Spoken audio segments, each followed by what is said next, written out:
Palestinian militant group Hamas has carried out brutal acts of terror against Israeli civilians, and Israeli and American leaders are always keen to tell us how dangerous and evil Hamas is. The inhumanity of Hamas. I have no sympathy for Hamas. That keep shelling Israel with thousands of rockets and mortar shells. But what if I told you that Israel helped create Hamas?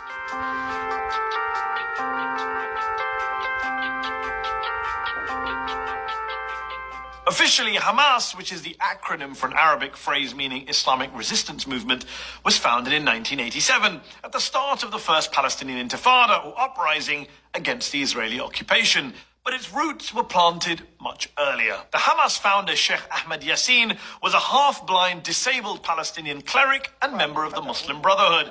The Brotherhood had been repressed by the Egyptians in Gaza prior to 1967. But once the Israelis invaded and occupied the Strip, they didn't just turn a blind eye to these Islamists, they encouraged them. See, the Israelis, especially right-wing Israelis, wanted to undermine the power of the dominant Palestinian political force at that time, the nationalist PLO, at the heart of which was the secular Fatah party of Yasser Arafat, their bête noire.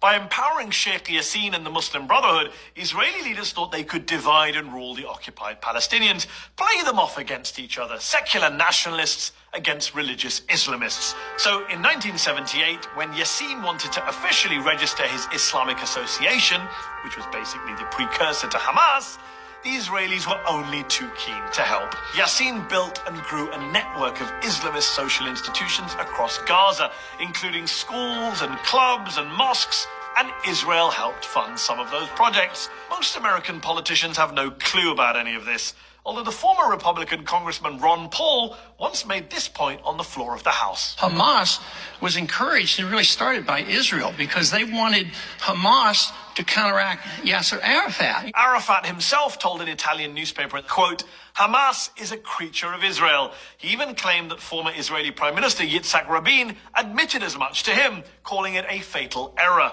Now, you might be wondering, why should I believe mad Ron Paul or the famously shady Yasser Arafat? Well, you don't have to. You can believe top Israeli and US officials who've basically owned up to all this. Brigadier Yitzhak Segev, for example, who was the Israeli military governor in Gaza, and later told a New York Times reporter that he helped finance the Islamic movement. The Israeli government gave me a budget, he said, and the military government gives to the mosques. Colonel David Hakam, who worked in Gaza in the late 1980s as an Arab affairs expert in the Israeli military, has admitted that the original sin was Israeli support for Yassin in the late 70s. But at the time, he has argued, nobody thought about the possible results. Well, Avner Cohen did. Cohen was the Israeli official who was responsible for religious affairs in Gaza for more than 2 decades, and who now says, quote, Hamas, to my great regret, is Israel's creation. Yeah, Cohen's words. He actually wrote an official report to his superiors in the mid-1980s, warning them not to play divide and rule in the occupied territories and calling on Israel to, quote, break up this monster before this reality jumps in our face. But no one else on the Israeli side really took the possibility of blowback seriously at that time. They never do they? Hamas has since killed far more Israeli civilians than any secular Palestinian militant group, and its Sheikh Yassin would eventually be assassinated by an Israeli airstrike in Gaza. Sheikh Yassin and its organization, the Hamas, are responsible to the killings of more than 400 Israelis. So the question shouldn't be why now. I think it should be why not before. Why not before? Well, because before, Israel was actually nudging and winking at Yassin and co., building them up as a rival to Arafat's Fatah.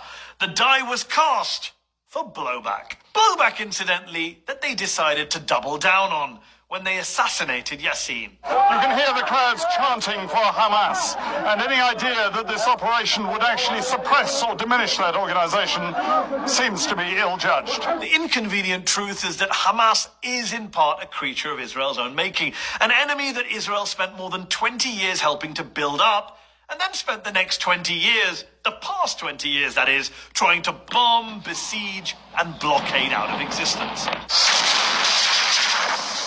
The 3 Gaza wars fought by Israel against Hamas since 2008 killed around 2,000 Palestinian civilians and a dozen Israeli civilians. That's the real human cost of blowback. David Long, a former Middle East expert at the US State Department under Ronald Reagan, told journalist Robert Dreyfus, "I thought the Israelis were playing with fire. I didn't realize they'd end up creating a monster. But I don't think you ought to mess around with potential fanatics.